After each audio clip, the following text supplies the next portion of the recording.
Okay,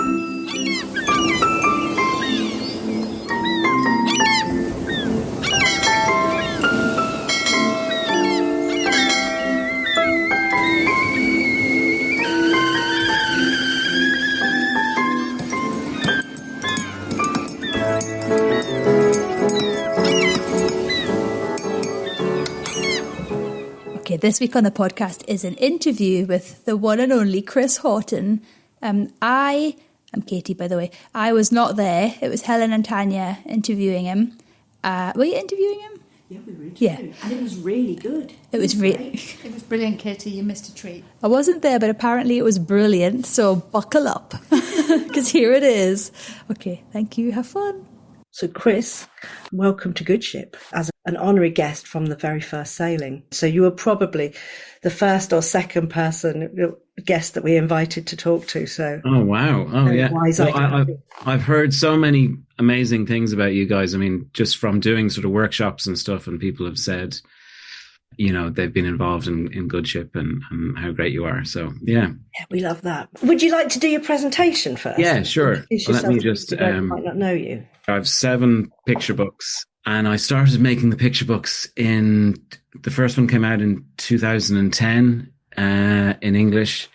But yeah, the history of information has been a sort of a side project that I've been working or thinking about since 2006, actually long before my first picture book.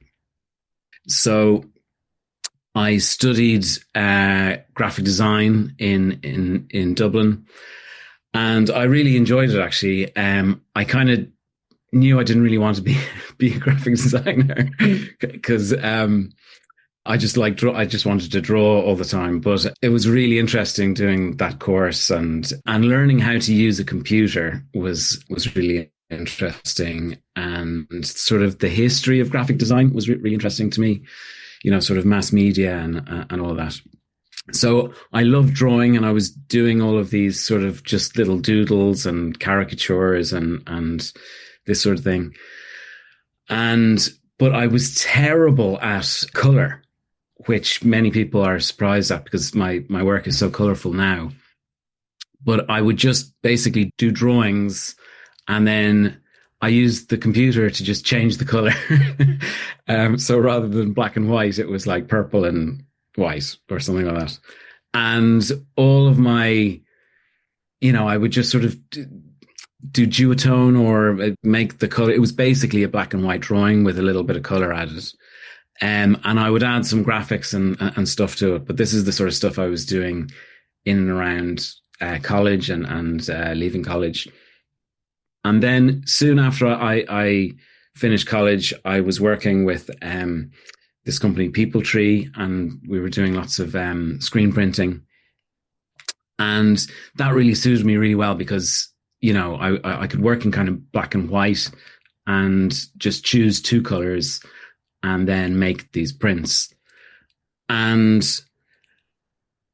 so, yeah, I was doing these screen prints in like sort of 2 color prints. But when I sort of saw them all together, it was colorful. And what I realized that the colors didn't need to be realistic. So, you know, we have these blue trees, they read as trees perfectly. And so really I could kind of think about color as a graphic designer rather than as a illustrator and look at, you know, what the real actual colors were and just do it in any color. So I started doing these illustrations that were more graphics than illustration, really, like, you know, just choosing texts and different colors like that. And so and I was getting a lot of work to do this sort of quite abstract work in magazines and newspapers. And then I wanted to get into picture books. So I wanted to take this sort of more colorful style and make picture books like that. So this was the sort of, I had this idea of doing a very colorful, the first book was, this one is A Bit Lost. So I wanted this sort of very colorful forest and this like little lost owl in it. So it was basically just doing very colourful, unrealistic pictures and having the colour there as a graphic designer would, basically.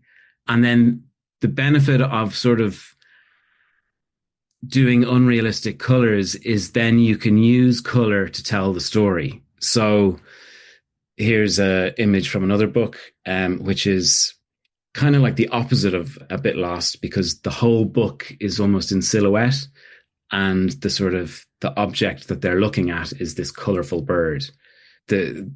Our eye is sort of drawn towards this little bird on each page, and then it provides a punchline for the story. And then A Bit Lost is almost like the sort of inverse of that, because we have this colourful background, colourful forest, and the main character is in black and white, effectively. So our eye again is drawn to the main character, the main action of the story. Yeah, I'll just show you a little bit about how I came up with my first story. Because, I had been working as a freelancer, sort of doing illustrations for magazines and newspapers for years. I graduated in 2001, and I was sort of working, and my first book came out in 2010. So those sort of 10 years, 10 years, I was working in magazines and newspapers. And I always was thinking in the back of my mind, like, oh, I'd love to do a picture book, but I felt very uncomfortable about my writing. So basically I wanted some idea where the sort of pictures told the story, which I think that's what all illustrators kind of want to do. So for People Tree, again, I was doing these cards. So this was a sort of pop-up greetings card. And what I really loved this image, and it's this 3 birds in the foreground, and then there was things hidden in the background. And so I had this idea that I would have this owl. Well, first of all, it was going to be these birds. Then I changed it to an owl, and there'd be something hidden in the background. And then I was trying all sorts of bits and pieces with A Bit Lost. I was going to do a Laparello, actually, for the first few pages where it opens out and out and out. We sort of canned that because it was going to be too costly. But I just love the idea of this owl falling out, and you watch the owl tumbling down through the forest, and it's all very visual, and you see the things that they pass, and then we were introduced to them later on. So it was telling the story visually, there's no text at all. The funny thing is, the idea that set me off to make this book, almost nobody notices, because the mummy owl is actually in this page here on the top left corner here, and I made her too hidden, really. So it's only very occasionally that people say, "Oh, right, I saw the mummy owl." Anyway, and then this is effectively how I kind of make a lot of the artwork and my characters. This is a sort of collage sheet that I do for children.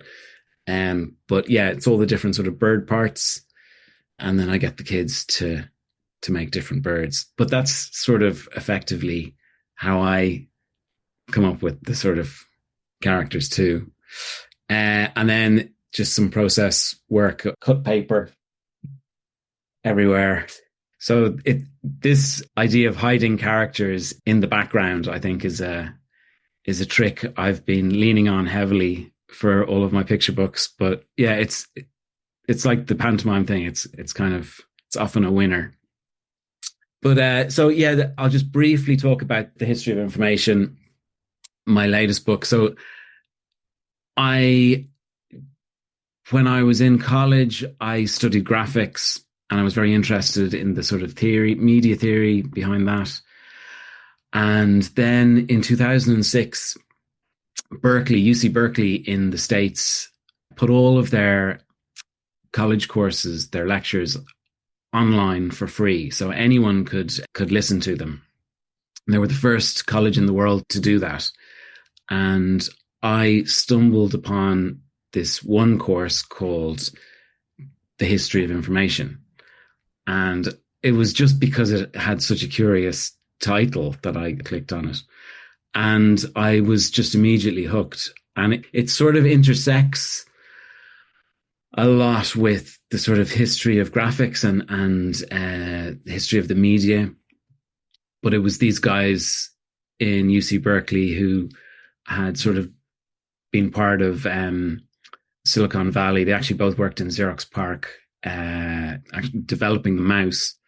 And the series of lectures was for the information technology course that UC Berkeley held, and it was the history of information technology. So they had this very wide view of information technology, that drawing is an information technology, writing is an information technology, print is an information technology.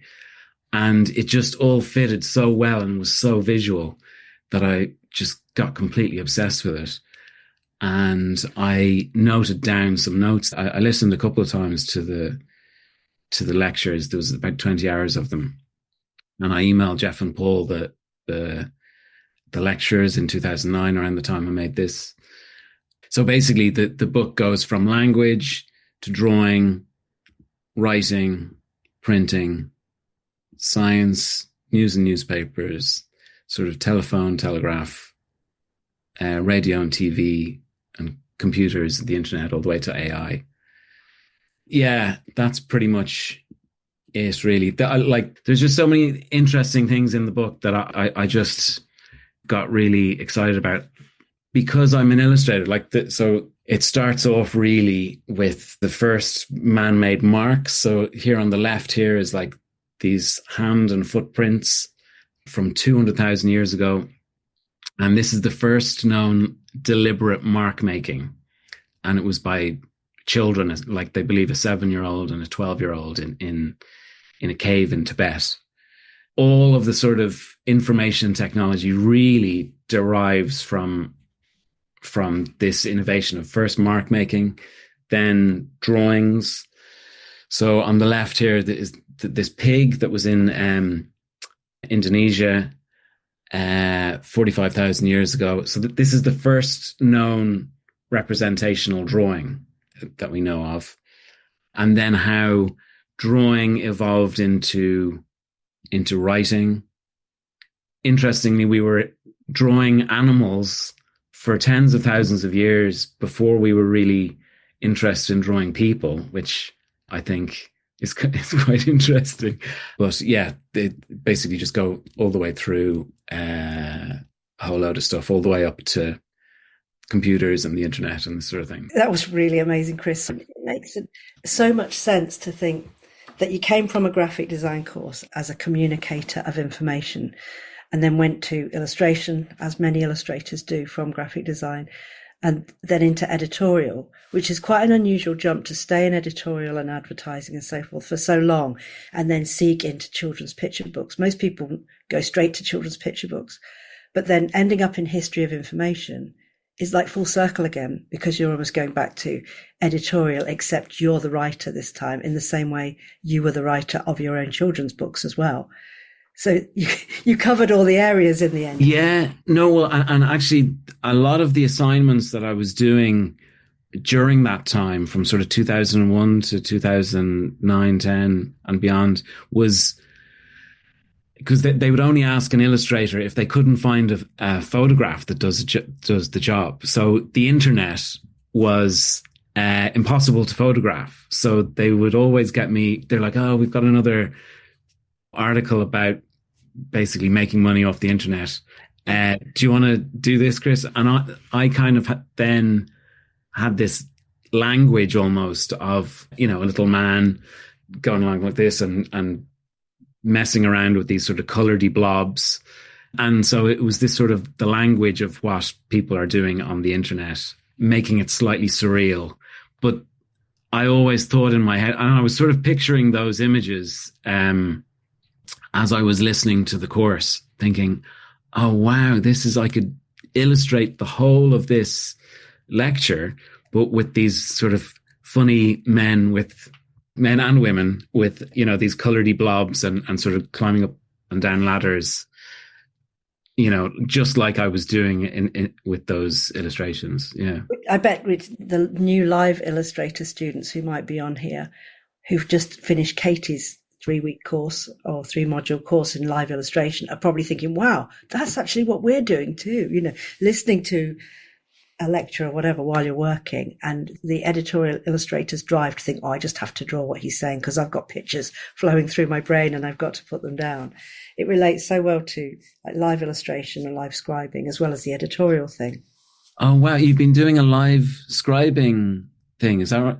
Yeah, Katie's, because Katie does a lot of live, she's not able to be with us on the course tonight, but she does. Yeah. Well, that is her area of specialism, and she's done it for quite a few years now. And everyone kept saying, please do a course, please do a course. She finally put her brains into a big box and then tipped it on the floor and organized it and did her first course, which only finished a week ago, and to great acclaim. And I think there's a lot of people really interested into moving into that area. And it has a lot of commonalities with editorial, that you skim through a science article or a political article or a finance tech article, and you're responding quickly, the deadlines are short, and you're illustrating concepts and ideas. Yeah. I did that once, actually. Did you do live illustration once? It was in Ernst & Young, and they were doing this restructuring thing. And honestly, I didn't know, like literally half the things they said, I didn't understand what they were talking about. Oh, you need Katie. I was there with on this giant whiteboard drawing live, this, and I didn't know what KPI or something like that. I didn't know what that was. I mean, it was just basic stuff, and I hadn't a clue, but it was so funny. But yeah, anyway. I bet they thought you were great and didn't realize you didn't understand any of the actions. Yeah, no, they hadn't a clue, because I was pretty good at covering up. I'd just do a circle with KPI in it if I didn't, and then and you just you get used to doing that sort of stuff with editorials, that do sunsets and do, whatever. Just there's easy ways to get around just saying, oh, this is, whatever. It was like Katie says, people are just amazed you can draw live while they're saying something, so you can get away with quite a lot. But I just think it's the holistic kind of path of your career is really interesting, how it's gone from graphic design, editorial, a huge chunk of children's books, and at the other end with one of your long held obsessions, which relates really well to the sort of mission in our Find Your Creative Voice, Fly Your Freak flag, is that you let your inner freak out with a history of information, and surprised everyone when they thought they had you nailed only as a children's picture book author illustrator. Yeah, no, I mean, it was just very satisfying following. That's kind of what I wanted to do for such a long time. And I actually, after my first book, I said to Walker that Walker agreed to publish it, and they were like, and so we were getting that ready for print, and they were like, have you any ideas what you'd like to do for the second one? And I said, actually, the history of information. and they were like, what? And I was like, no, it's really good, and they were like, no, we were thinking like Owl too, but Deirdre, my art director and editor, it was very good advice. She said, if this comes out and there's good reception, you need to follow it with something similar. And so you're sort of developing an audience, and there's no point in sort of jumping from one thing to the other. Even if that's what you want to do, you have to have some sort of consistency. Yeah. And I think that was very good advice, because really I just wanted to sort of get on with doing it, and it would have been a sort of a mishmash thing and they would have been waiting a very long time for me to get back to the it would have taken me like years, and 10 years maybe, like from I And it couldn't seems rush very timely now as well, doesn't it? It seems very timely that books come out now when information is so crazy and we don't know what to believe and AI and everything.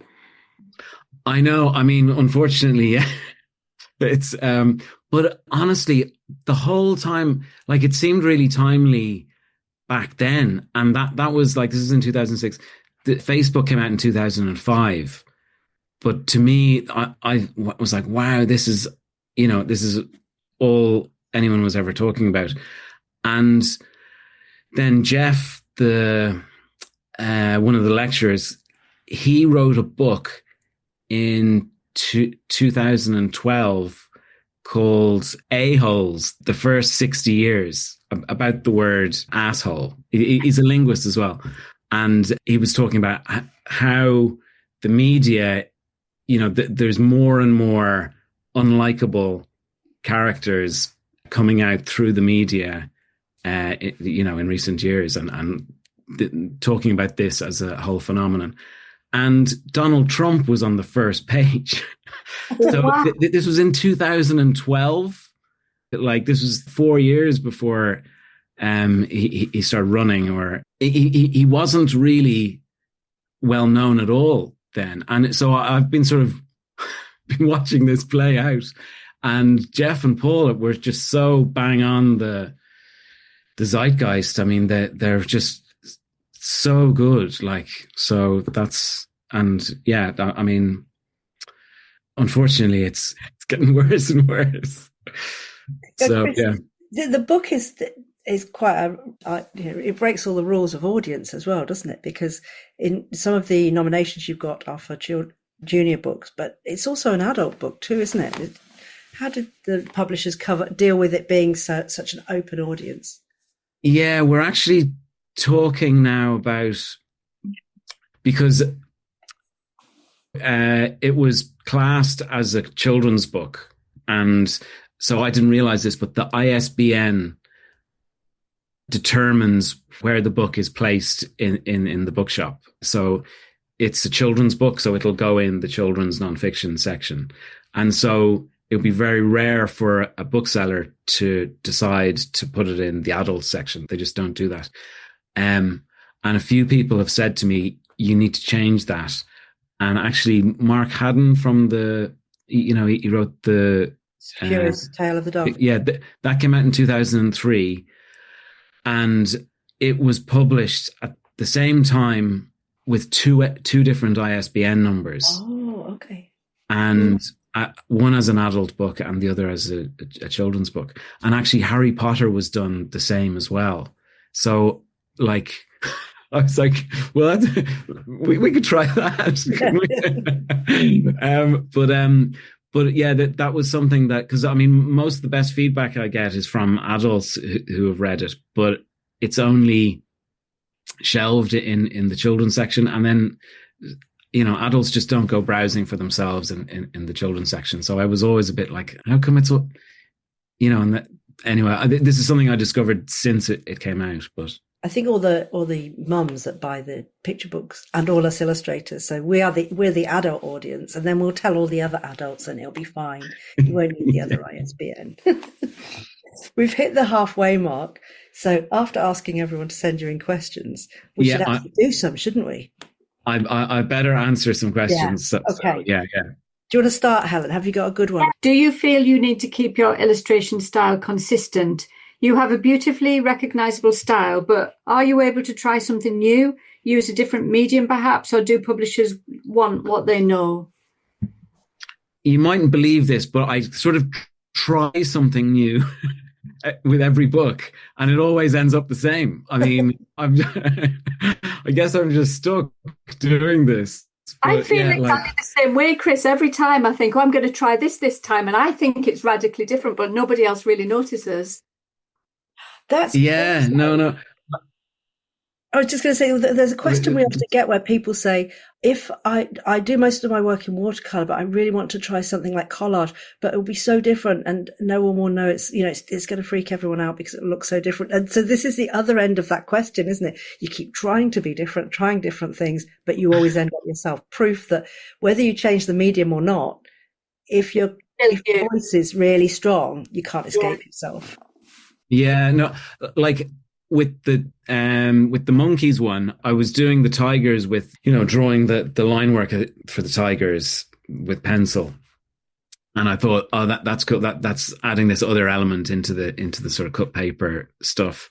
And with the crab one, I was doing loads of splashes with basically just getting ink out and doing all of the waves with, like, that was the sort of idea with that one. You turn the page and there's a big splash. But yeah, the way the waves ended up was, I mean, it looks the sort of very graphic style that I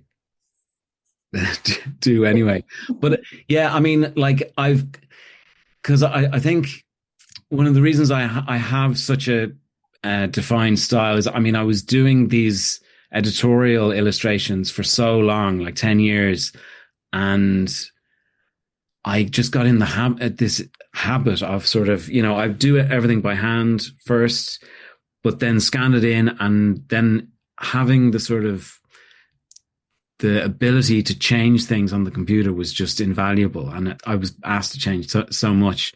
So it had to be sort of done on the computer.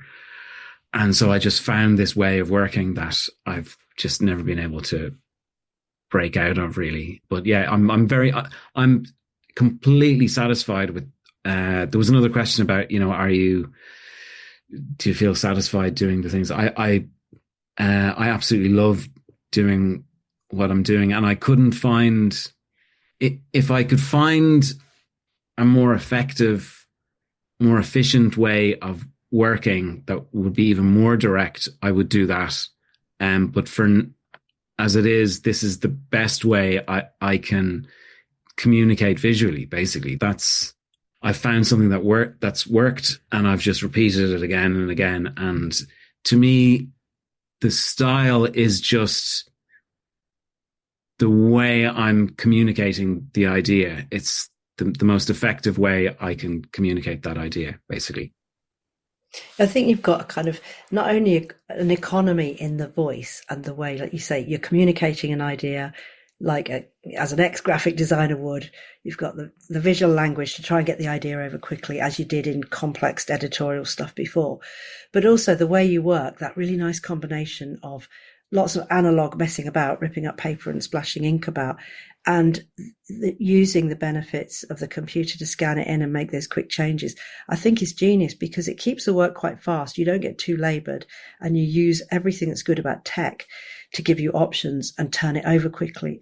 I was listening to Tom Froese talking about rewilding his artwork, like basically going back to try to do more hand drawing and stop being at the mercy of technology and make it a bit more real. But it's a shock when you go back to a technology-less way of working. Everything is laborious and slow and difficult. And the time you give yourself to work on projects, the fees you charge based on your time all change, because it's like being a Luddite, isn't it? To do without that scanning and the Photoshop changing just blows everything out the water as a commercial artist. Oh no, I had this one job in Dublin for a year. It was for this fashion magazine called D-Side in Dublin, and it was while I was in college. It was around like 99 to 2000, and I had to do. It was a series called Ireland, My Ireland, and it was a sort of like B-list celebrity who was did an article about, what they liked or disliked about Ireland. And I had to do a caricature of them, without any. So I would get it to a point that I was sort of happy with it and that it looked vaguely like them. And then I'd have to leave it because I was just terrified of messing it up, because I'd add a bit and then I'm like, I'm back to square one. That year of 12 illustrations or whatever it was, it scarred me. I was just like, and I was never happy with any of the illustrations that really went to print, because I knew I could do a bit better. But as soon as I started using the computer, I was actually really happy with the work that I could supply, because I had full sort of editorial control, because I could just Apple undo yes. or Yeah, so you can edit it endlessly, and it almost becomes a bit of a problem because you're like, where do you even stop? Because it's just so flexible. But I sort of took to that like a duck to water because I was just so traumatized from my D-side experience. Yeah. Just put the pure drawing. I remember when we both worked for a Hong Kong advertising company, and they were asking for lots of different drawings of things. And I think I saw your drawing. You were like, I said, so how did you get it turned over so quickly? And you said, I'm just drawing in black and white. And then I'm putting it through the computer and putting it through duotone or dropping a color in the back and just using the original drawing I began with, no messing around, no refining it, just let the computer turn it into something else. And let Photoshop generate it. And I was like, that's just genius. That's such a quick way to work as well, that you're not laboring over highly finished, hand painted, hand rendered artwork only for an agency to say, nah, marketing don't like it. You need to take the background off and change all that. But you were quite nippy the way you worked. You were doing a lot of sort of computer stuff though at that time as well, Tanya, were you not? I mean, yeah, I started to, but it was more laboured than I think. I like the fact that you began with your drawing and the drawing stayed in the picture. It didn't get refined into something else. The crazy, fast, speedy drawings were the raw material for Photoshop, and that's how you developed the work with the additions of colour and maybe texture. But you still kept your integral, speedy first sketch. Oh yeah, well, I tell you, the master of that is there's another friend of mine, Eamon. Oh yes, who went. We went over to Hong Kong together. We're sort of best mates and from college, and I would always sort of, relatively labour over it. Actually, for one of those illustrations, it was a calendar of food for I think a whole load of different restaurants, and one of Eamon's illustrations was he just got. The two holes in A4 paper. He got one of them, and he punched loads of holes in a sheet of paper, and he got all the circles. Put it down, and he had two strips of paper, like small rectangles, and it looked like a plate of peas and two chopsticks, and that was it. And they loved it. And then he ended up doing a painting for them for one of the restaurants or something like that. And I was like, oh, for God's sake. I mean, and I was spending hours doing this thing, and he was just like punching a thing. And yeah, I think I'm going to go with that. I was like, oh, God. It's so brilliant. And we talk about this a lot in the Freak Flag course, because there's something about the word final artwork that makes it sound like you have to produce something that takes you ages and ages, particularly if you're being paid for it. You might have a lovely loose sketchbook full of drawings that you love that were really spontaneous and easy and full of fun and full of life. And then money and the word final artwork come into action, and all of a sudden you feel like you've got to spend hours and hours and it's got to be painful. Exactly. Yeah. And if Eamon is sitting next to you, then you realize, no, wait a minute, I can get away with something like this. We all need an Eamon. It's brilliant.